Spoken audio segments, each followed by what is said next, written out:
related industry. And I'd like to introduce Richard Clarke, who actually is a Senior Vice President with ACE Relocation Atlas Van Lines.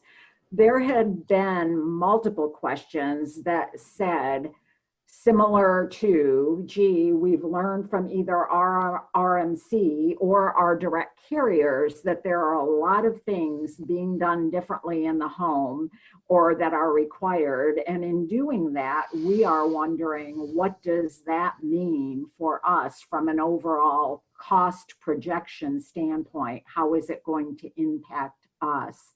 So if we may introduce Richard Clarke. Richard, thank you for joining us today from actually California at the headquarters of ACE Relocation Atlas. First question really that I'd like to ask, you've had to take a lot of steps, even in the technology aspect of performing business today. Can you shed some light on that? Beverly, thank you. It's a privilege to be involved. Good morning, everybody. For sure, yeah, we had to definitely adapt and overcome. Okay, looks like I'm back. Yeah, no, that's okay. And I was just sharing with everyone that, you know, part of the steps that you take as a carrier are looking out not only for their employees, their families, and those in the home, but also your own employees, that you have to kind of keep that all in perspective. So. Yeah, absolutely. And I was talking to myself for a little bit there, but my comments were toward our technology. And to answer your question, one of the things that we adopted in 2017 actually was the virtual survey process, which we've, as a company, ACE Relocation Systems, we've perfected that. And that was very timely in the COVID event. We were able to do and still do in excess of 12,000 virtual surveys a year. So we've been able to kick that into gear, and that's obviously saved having to go into people's homes and respective of their the sovereign of their home, if you like, and to be able to perform that function very efficiently and accurately virtually. The other thing that we've done relative to cost, or exposed relative to cost, obviously early on in the process, the PPE expense was a real expense to us. We didn't pass that along. It was part of doing business. It was not easy to get. It was expensive at the beginning. It's become more available. So that's just part of business now.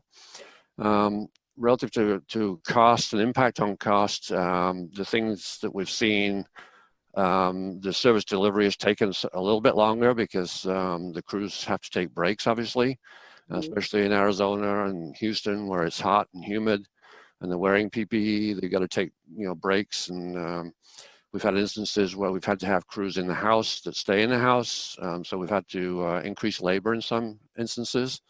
Again, these costs have not been passed on as a service delivery cost that we've pretty well borne. Costs that have been passed on, we've had instances not to commingle shipments, for example. Somebody wants their shipment on the truck exclusively, not with anybody else's household goods. So those have been exceptions that have been approved on a case-by-case basis. That has been passed on to the client. But for the most part, we've taken the costs of doing business and delivering the services that we provide without really skipping a beat. The dynamic has changed a little bit, and the corporate relocation is down somewhat.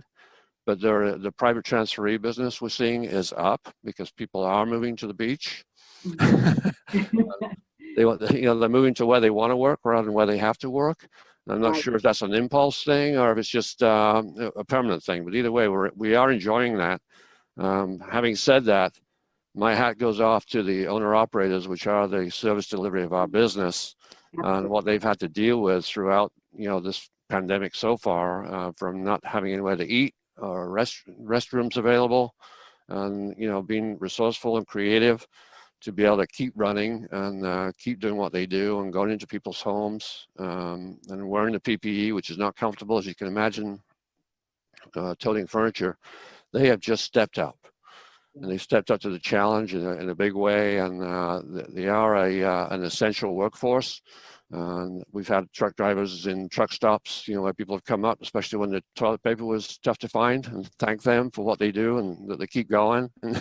And I think that continues today. And again, my hat goes off as a senior management member to the people that are out there making this happen, and they've done it and they've made us proud and continue to do that. So as to whether costs are going to go up in the future, hard to say. Nobody knows. That crystal ball is not very clear yet. But definitely 2021, we're looking forward to some level of normalcy and continued volumes and being of service to everybody that we're accustomed to servicing.